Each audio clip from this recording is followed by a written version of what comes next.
What are the 3 things that make you special? Innovation, number 1.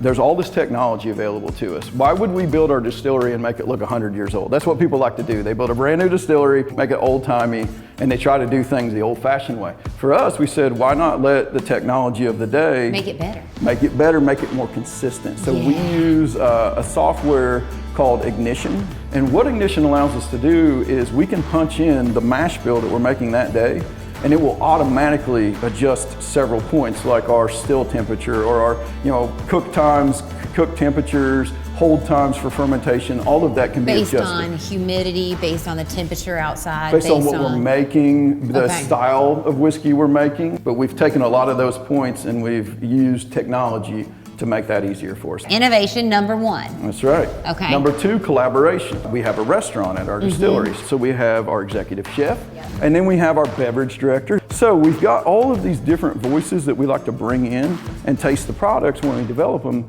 because it gives us a better chance of creating something that has more mass appeal. If there's one that's big above all the others for us, it's transparency. We do things the way we do because it makes the best whiskey that we can make. You will see on the sides of any of our bottles the mash bill that we're using, the age of the whiskey, and obviously where it came from. Let's get ourselves into this tasting. Now, we've got 3 whiskeys, 2 bourbons, and a rye whiskey, okay? And we're gonna go through them left to right, and you can see we've got different food elements there that we're gonna go through that are gonna help us to isolate and sort of bring out flavors that are layered inside that whiskey to help you better understand where they come from and how we achieve them. Now, we're gonna smell it, but instead of just putting it in the middle and smelling it, what we're gonna do is we're gonna spend time on one side and really examine it, and then eventually you move it to the other side. But you might smell different things on each side. Most people have a dominant nostril. What do you think it smells like? It smells like custard to me. The vanilla and those caramelized notes, those all come from the barrel. When you char the inside of the barrel, you're caramelizing those wood sugars, and there's a compound inside that wood called vanillin, which tastes like vanilla, right? That's how they make artificial vanilla. So you're almost always gonna have that. Exactly. So we're gonna taste it. So first sip, just bring a little bit in your mouth, kind of gently roll it around your tongue to coat your whole tongue. Think about what you're actually tasting, but I want you to try this trick for me. When you actually swallow it, instead of breathing out your mouth, try breathing out your nose.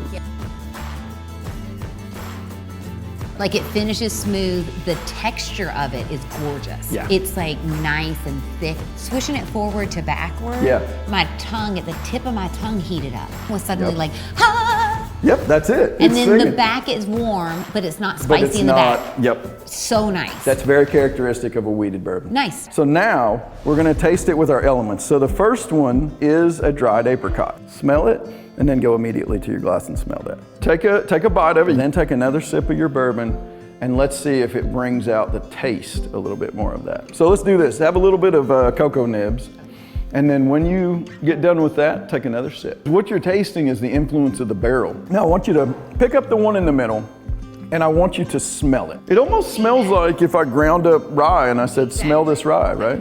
Give it a taste when you're ready. What it might remind you of, a little ginger. This time, as it washes across your tongue, you get that more of that tingle. We've got one more element for this one. It's pop rocks. What I like to do for fun is put a few of them in my mouth and then drink the bourbon while they're still in my mouth. Oh, then they really get popping. Oh, I love it. So we've got one more whiskey to go. Give it a smell. All right, so let's do this. Let's taste it, and I want to see what you think of it. It's very pleasant. Isn't it fantastic? Oh my God. So when I taste them side by side, this one's my favorite. If you ask me without, I'll be like, oh, the black one or the white one. I go back and forth. This one, when you're drinking it, you're like, I am fully present in this moment. Yep. Because it is very exciting in your mouth. Yes. Like super exciting. So much flavor. Yeah. Thank you so much. You're very welcome. Well, we're very glad to have you here today.